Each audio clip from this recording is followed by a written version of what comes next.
sommes donc ici. Vous deviez faire. Merci. Après le béton de contenu, maintenant, on passe au béton armé.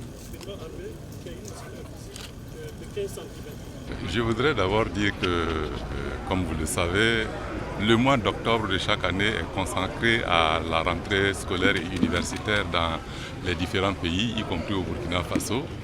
Et en venant visiter les installations de l'université Ouaga 2, c'est une manière pour moi de saluer les efforts qui sont faits par la communauté scientifique de notre pays, et la communauté universitaire d'abord, et puis la communauté des enseignants du secondaire et du primaire. Parce qu'ils font un travail excellent pour ce qui concerne la relève humaine au niveau de notre pays. Vous savez, le développement universitaire est un des principaux axes du programme du chef de l'État et les réalisations qui sont en train d'être faites au niveau de Ouaga 2 ont pour objectif de faire en sorte que l'on décongestionne l'université Joseph Kizerbo à Ouagadougou. Vous savez, l'université Ouaga 2 a près de 20 000 étudiants aujourd'hui et ces 20 000 étudiants sont dispersés à travers la ville de Ouagadougou dans différentes salles, au CIAO, à l'université Joseph Kizerbo, etc., etc.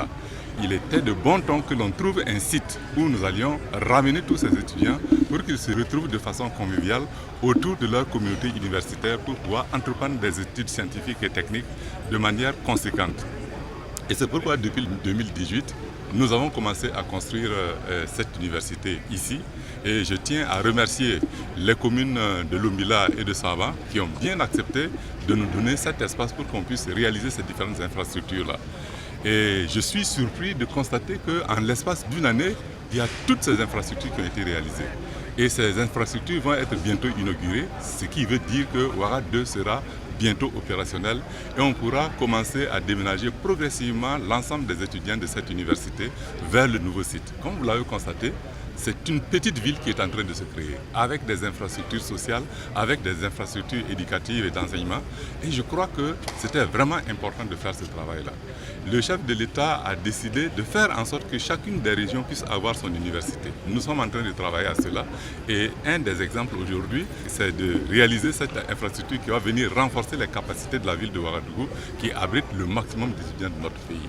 En tout cas, je tiens à féliciter le ministre des Enseignements supérieur de la recherche scientifique et de l'innovation, qui est à la tâche pour faire en sorte que cette université puisse être rapidement achevée et qu'on puisse commencer à transférer les étudiants de Ouaga 2 sur le nouveau site. Je félicite également la communauté scientifique, les enseignants, qui vont certainement contribuer à faire de cette université-là une université de référence au niveau de notre pays. Je voudrais également remercier les populations du village qui ont accepté de donner ce terrain pour qu'on puisse réaliser ces infrastructures. Je sais que ça crée des désagréments. Les populations attendent certainement qu'on puisse les accompagner dans leur repositionnement, dans leur relocalisation, dans leur relogement.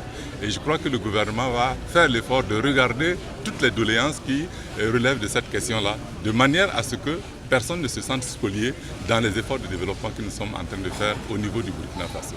En tout cas, je félicite également les entreprises parce qu'en un temps record, elles ont réussi à mettre toutes ces infrastructures en place.